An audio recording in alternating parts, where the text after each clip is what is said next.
Hello friends, कैसे हो आप सब। Good morning. तो आज है 10 फरवरी। तो आज जितने भी चर्चित करंट अफेयर्स हैं आज उसके बारे में जानेंगे। तो चलिए आज का क्लास शुरू करते हैं। क्लास शुरू करने से पहले आपको बता दूं कि अगर आपको वीडियो अच्छी लगे तो प्लीज़ इसको लाइक और सब्सक्राइब कर दीजिएगा। और अगर आपको क्लास का पीडीएफ चाहिए तो आप मुझे टेलीग्राम चैनल पर फॉलो भी कर सकते हैं। यहाँ आपको सारी क्लास का पीडीएफ और जो इम्पोर्टेंट नोटिस होता है वो सब भी आपको मिल जाएगा, यानी कि जो भी जानकारी होगी वो मैं यहाँ पर शेयर करती हूँ। तो चलिए आगे बढ़ते हैं। आज का थॉट है, तुम कभी नहीं जीत सकते जब तक तुम शुरू नहीं करते।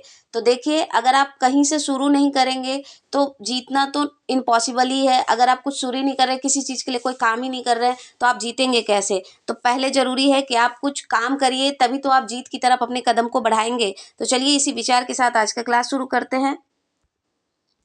आज का पहला क्वेश्चन है कि किस देश के द्वारा 20 वर्षों में पहली बार foot and mouth disease vaccine को बनाया गया है। देखिए, ये बीमारी क्या है।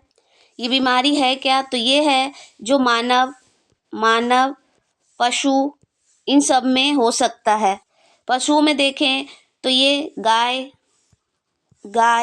शीप यानी कि भेड़, और बकरी इन सब में और इसमें होता क्या है, तो इसमें बॉडी पर पैचेस पड़ जाते हैं, यानी कि रैसेस पड़ जाते हैं त्वचा पे इसके इन्फेक्शन होते हैं, इन्फेक्शन। और ये होता कैसे है, तो ये वायरस के कारण ये होता है, कारण ये फैलता है। और जो जानवर होते हैं उनके मुंह से बहुत ज़्यादा झाग बनता है। ऐसे तो झाग उनके नेचुरली बनता है, लेकिन जब ये हो जाता है ये बीमारी, तो इनके मुंह से बहुत ज़्यादा झाग बनने लगता है। तो ये अभी किसने वैक्सीन इसके लिए बनाया है, तो ये बनाया है साउथ अफ्रीका के द्वारा बनाया गया है। और इसने कितने डोज बनाए हैं, तो इसने 12,000 डोज को बनाया है, 12,000 डोज को बनाया। और इनका टारगेट क्या है कि ये 20,000 डोज तक बनाए, ताकि ये इस बीमारी से फ्री हो जाए, इसलिए इन्होंने अभी बनाया है। साउथ अफ्रीका की बात करें तो इसकी राजधानी क्या है। इसकी 3 राजधानी है, पिटोरिया,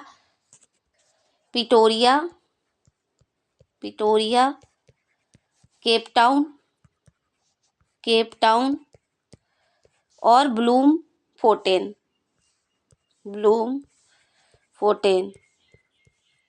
ये 3 इसकी राजधानी हैं साउथ अफ्रीका की।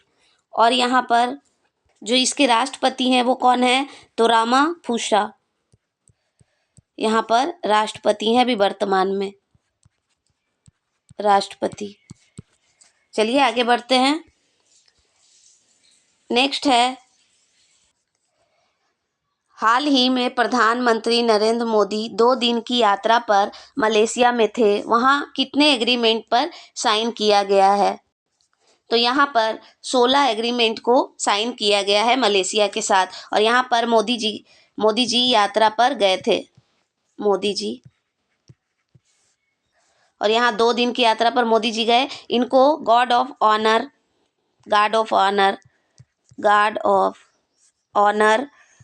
ऑनर से भी सम्मानित किया गया। यहाँ पर 16 एग्रीमेंट किए गए हैं। तो क्या क्या किए जाएंगे, यहाँ पर भारत का एक और जो कॉन्सुलेट यानी कि ऑफिस है वो और खुलेगा, यहाँ पर एक और खुलेगा। यहाँ पर यूनिवर्सिटी के साथ मिलके काम किया जाएगा, यूनिवर्सिटी के साथ मिलके काम किया जाएगा। सेमीकंडक्टर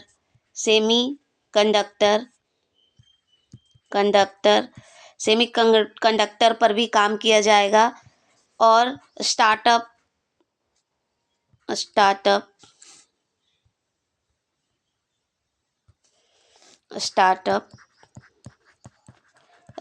पे भी मिलकर काम किया जाएगा। और यहाँ पर जो साउथ की जो मूवी है, तमिल मूवी, इनको भी यहाँ प्रदर्शित किया जाएगा, क्योंकि यहाँ पर ये काफ़ी पसंद किया जाता है। तो अभी ये मोदी जी यात्रा पे गए थे, वहीं पर ये सारे डील हुए हैं। तो चलिए आगे बढ़ते हैं। नेक्स्ट है, ग्लोबल फायर पावर इंडेक्स 2026 में भारत की रैंक क्या है, तो इसमें भारत 4थे रैंक पर रहा है। चौथे रैंक पे रहा है। भारत का स्कोर कितना है, स्कोर कितना रहा, तो ये 0.1346 इसका स्कोर रहा है भारत का। और ये जो डेटा है ग्लोबल फायर इंडेक्स, ये 145 देशों का डेटा है, 145 देशों का डेटा है, ये जारी किया गया है। इसमें पहले रैंक पे कौन है, फर्स्ट पे, तो यूएसए इसमें पहले रैंक पे है। तो इसमें सेकंड पे कौन है, सेकंड पे, तो इसमें रूस जो है वो सेकंड पे है। थर्ड पे देखें, थर्ड थर्ड पे देखें तो चीन है इसमें, और भारत इसमें चौथे रैंक पर है। तो भारत अभी शक्तिशाली जो देश हैं उसमें चौथे रैंक पे, यानी कि सेना शक्ति, सैन्य शक्ति जो है, सैन्य शक्ति, सैन्य सैन्य शक्ति में भारत चौथे रैंक पर है, फोर्थ रैंक पे। और 2025 में भी यही रैंक था भारत का, 2025 में, और अब 2026 में भी यही रैंक इसके पास है, चौथे ही रैंक पर ये अभी स्थित है। चलिए आगे बढ़ते हैं। नेक्स्ट है अग्नि-3 मिसाइल का सफलतापूर्वक परीक्षण किस संस्था के द्वारा किया गया, तो ये डीआरडीओ के द्वारा किया गया है। कहाँ टेस्ट किया गया इसको, तो उड़ीसा के चांदीपुर जो टेस्टिंग रेंज है वहीं पर इसको टेस्ट किया गया डीआरडीओ के द्वारा। अग्नि मिसाइल जो है ये इंटरमीडिएट रेंज बैलिस्टिक मिसाइल का हिस्सा है, जो एपीजे अब्दुल कलाम ने लॉन्च किया था 1983 में, उसी का ये हिस्सा है। यानी कि पटना ये जो मिसाइल रेंज है इसी का हिस्सा है। यानी कि पटना से पृथ्वी, अग्नि, त्रिशूल, नाग और आकाश, ये जो मिसाइल सिस्टम है इसी का ये हिस्सा है। और इसमें अग्नि मिसाइल को अभी इसका तीसरा वर्जन जो है लॉन्च किया गया है, अग्नि-3 का तीसरा वर्जन लॉन्च किया गया है। और इसकी रेंज क्या है, इसका रेंज 3000 किलोमीटर इसकी रेंज है, अभी इसको लॉन्च किया गया है। और ये सॉलिड फ्यूल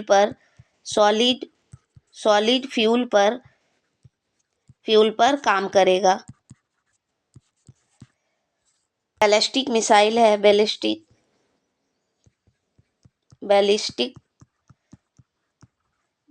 है। और ये सरफेस टू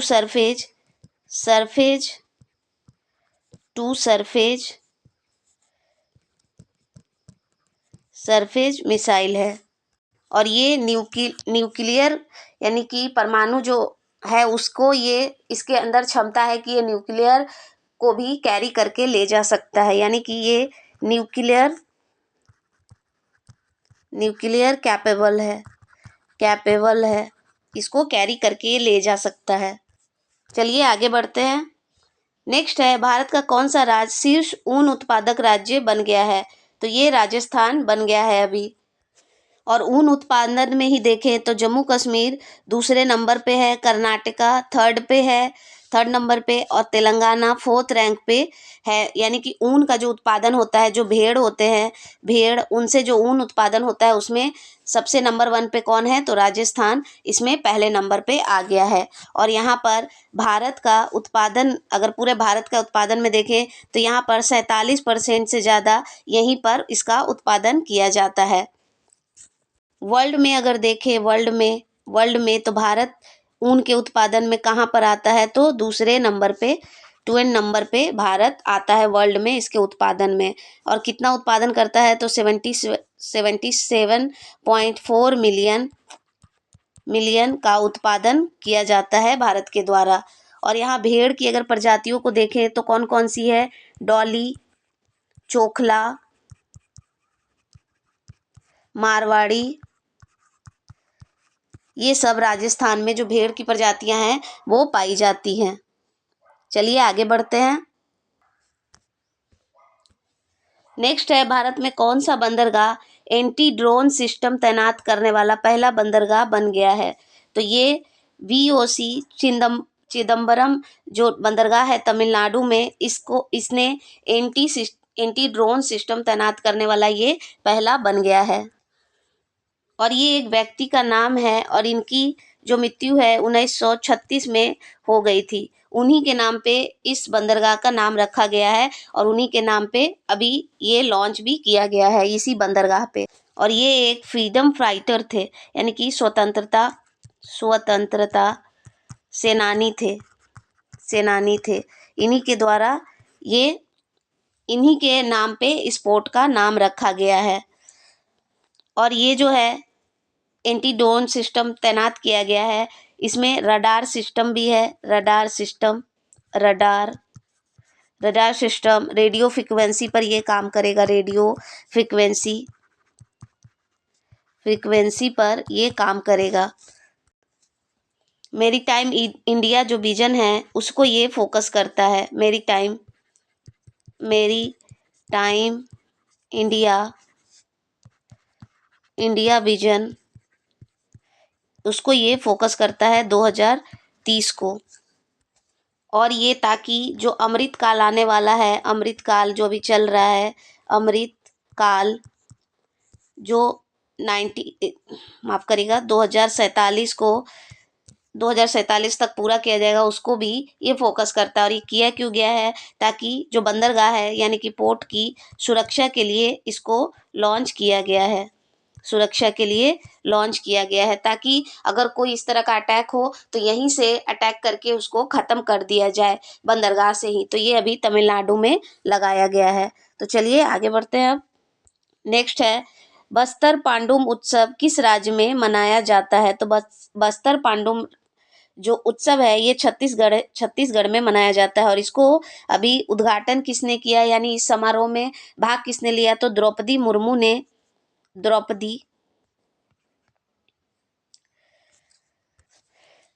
मुर्मू यानी कि जो अपने देश की राष्ट्रपति हैं, राष्ट्रपति उन्होंने इसको लॉन्च किया यानी उद्घाटन किया इसका। और ये एक कल्चरल फेस्टिवल है। और यहाँ के जो सीएम थे, सीएम विष्णु देव, वो भी यहाँ पर उपस्थित थे। और यहाँ के राज्यपाल वो भी यहाँ पर उपस्थित थे। कौन है? तो रोमेन डेका यहाँ के राज्यपाल हैं, वो भी यहाँ पर उपस्थित थे। और ये आयोजित किया कहाँ गया? तो जगदलपुर में ये आयोजन किया गया। इसी जगह पर इसको आयोजन किया गया। बस्तर में ये जगह है वहाँ पर। और यहाँ पर काफ़ी नक्सली भी रहते हैं, लेकिन अब बहुत कार्य किया गया है तो नक्सल फ्री भी ये हो गया है। और बिहार भी ऐसा है जो भारत में नक्सल फ्री हो चुका है। और भारत का टारगेट क्या है कि 2026 तक सबको, जहाँ भी नक्सलवादी है वहाँ सबको फ्री कर दिया जाए। तो चलिए अब आगे बढ़ते हैं। नेक्स्ट है भारत का कौन सा जिला 100% बीमा कवरेज हासिल करने वाला पहला जिला बन गया है? तो ये बन गया है अलवर, राजस्थान, जहाँ पर मतलब कि 100% यानी सभी को बीमा कवरेज दिया गया है, हर व्यक्ति को। यहाँ पर एक योजना चलती है चिरंजीवी योजना। चिरंजीवी योजना, इसमें 25 लाख रुपए प्रति परिवार को दिया जाता है। 25 लाख रुपए दिया जाता है इस योजना में। और इसी के तहत 100% बीमा कवरेज वाला ये पहला जिला बन गया है अलवर, राजस्थान। तो चलिए नेक्स्ट क्वेश्चन देखते हैं। नेक्स्ट है भारत जेनजी जो आजकल के जो 2000 के बाद वाले पैदा हुए बच्चे हैं उन सबको जेनजी कहा जाता है। तो Gen Z AI large language budget session में किसने लॉन्च किया है? तो ये लॉन्च किया है डॉक्टर जितेंद्र सिंह ने। देखिए बजट सेशन अभी चल रहा है संसद में बजट सेशन चल रहा है, तो उसी में जितेंद्र सिंह ने इसको घोषणा की कि इस तरह का हम कुछ लॉन्च करेंगे। घोषणा हुआ है जितेंद्र सिंह के द्वारा। और इसमें ये 22 भाषाओं पर काम करेगा। 22 भाषा में काम करेगा। 22 भाषा जो हमारे अनुसूची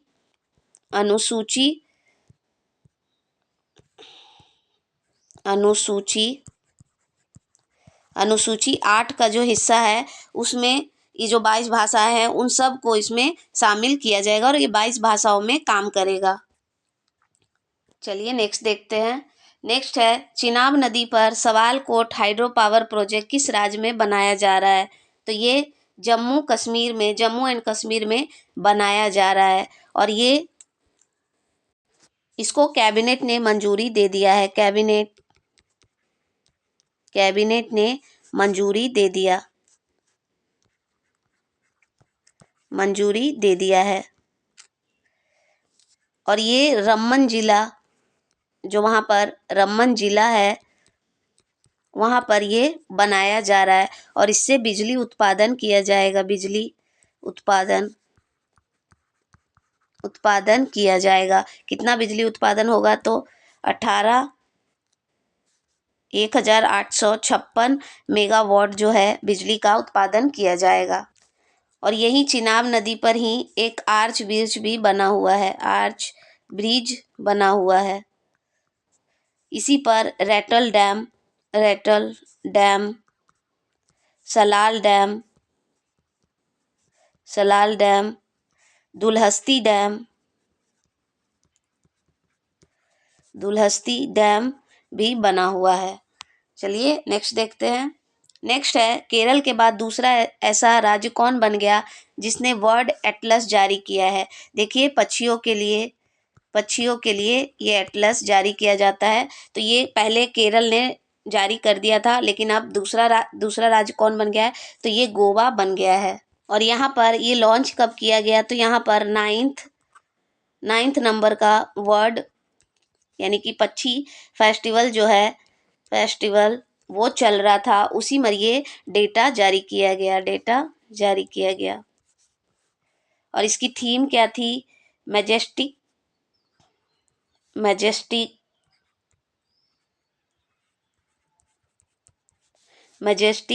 माधुरी।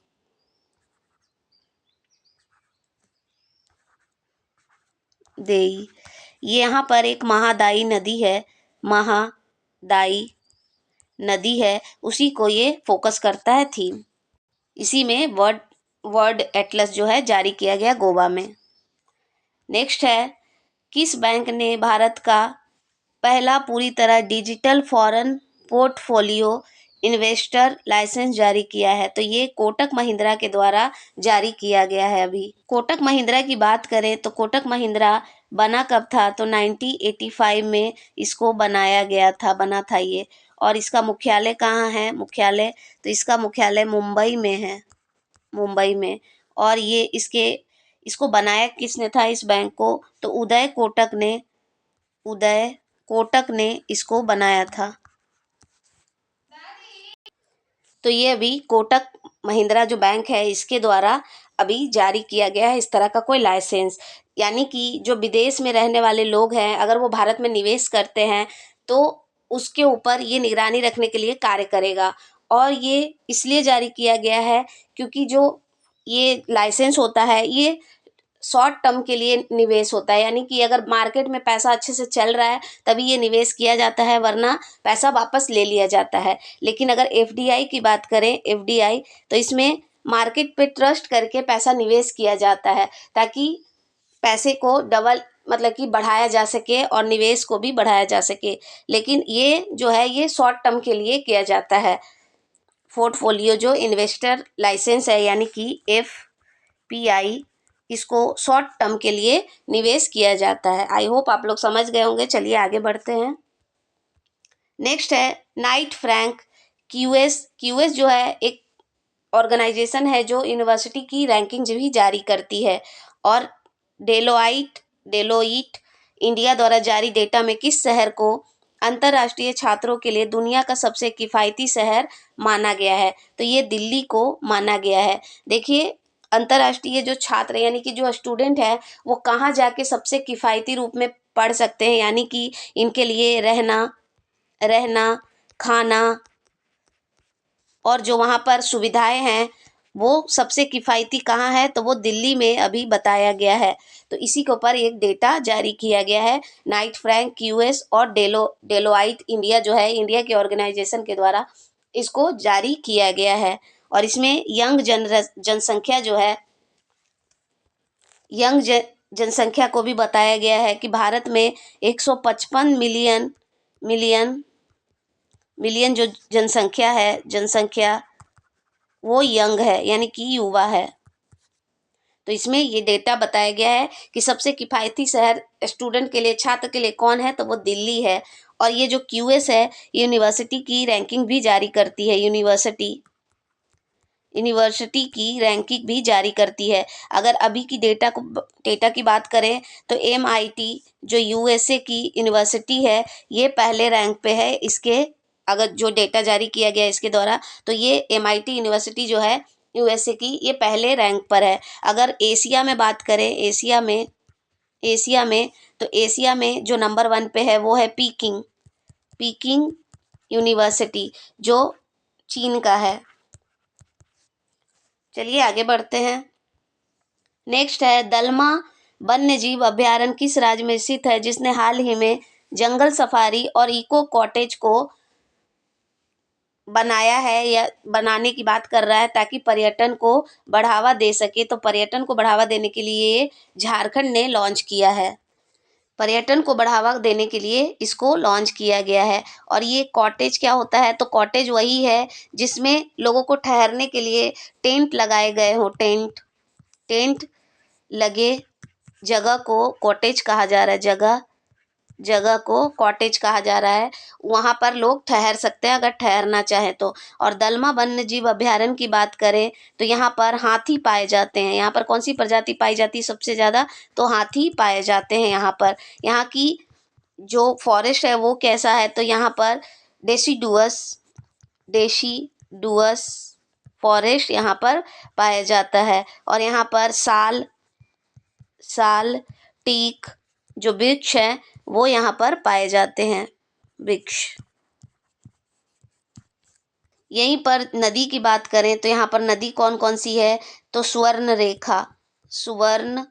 रेखा और डिमना।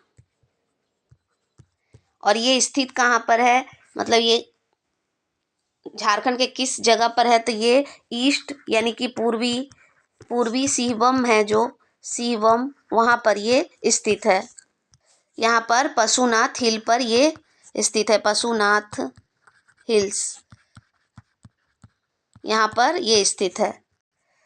चलिए नेक्स्ट देखते हैं। और आज का लास्ट क्वेश्चन है, नेटवर्क रेडीनेस इंडेक्स 2025 में भारत की रैंक क्या है, तो इसमें भारत 45वीं रैंक पर स्थित है। और इसको जारी कौन करता है, तो इसको जारी करता है पोर्टुलस लेंस इंस्टीट्यूट USA का जो इंस्टीट्यूट है उसके द्वारा ये जारी किया जाता है ये डेटा। भारत इसमें 45वें स्थान पे है, 45वें स्थान पे भारत। 2024 की बात करें भारत की, 2024 में, तो 2024 में कौन से रैंक पे था, 49वें रैंक पर भारत था। और ये कितने देशों का डेटा जारी किया गया है, तो 127 देशों का डेटा जारी किया गया है, 127 देशों का डेटा जारी। भारत में देखें तो काफ़ी ज़्यादा AI पर काम हो रहा है।